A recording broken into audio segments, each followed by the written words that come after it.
lórúkọ tèmi gbajúgbajà òṣèré Nollywood orí ètò Bisi ológe la wà. Ẹ wo tẹ bá fẹ́ mọ̀ pa gbogbo ẹ̀ṣọ́ ara fàájì tó yọrantí ní òde pápájọ nílẹ̀ adúláwọ̀ lórí ètò Bisi ológe ẹ má yí yẹ̀ wò Yẹmí Ṣọ̀dádé ló sọ bẹ́ẹ̀ ẹ jọ̀ọ́.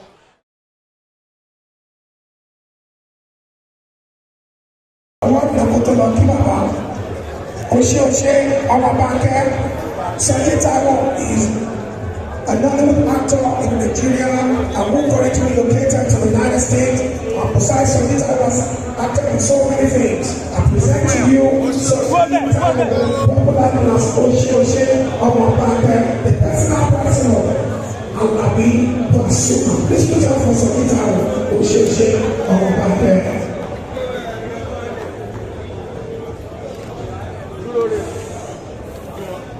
Next is Engineer Wiwa Babawa. Engineer Wiwa Babawa. Engineer Wiwa Babawa. Productions. I present to you the young man who has given the press to the Department of Media and Media. Please, ladies and gentlemen, welcome a young Nigerian. This young man, Engineer Wiwa Babawa. Productions.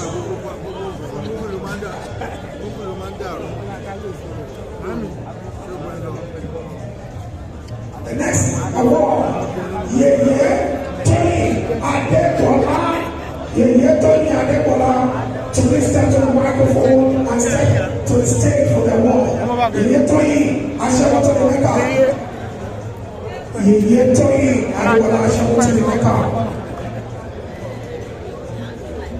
congratulations, Nollywood Productions.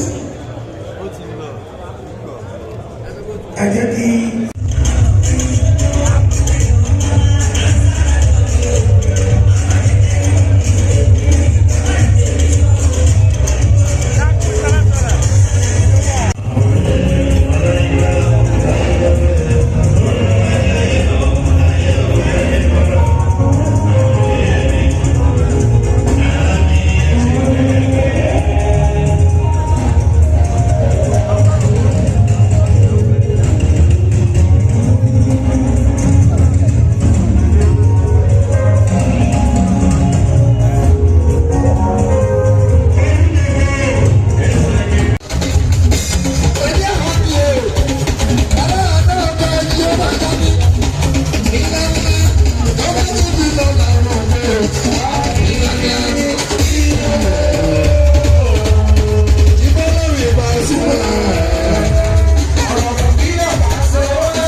please put your hands up on Yeye Oluwatoyin Adebola.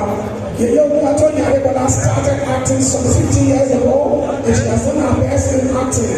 She is popularly known as Ashewo to the Naira. Please put your hands up on Yeye Oluwatoyin Adebola.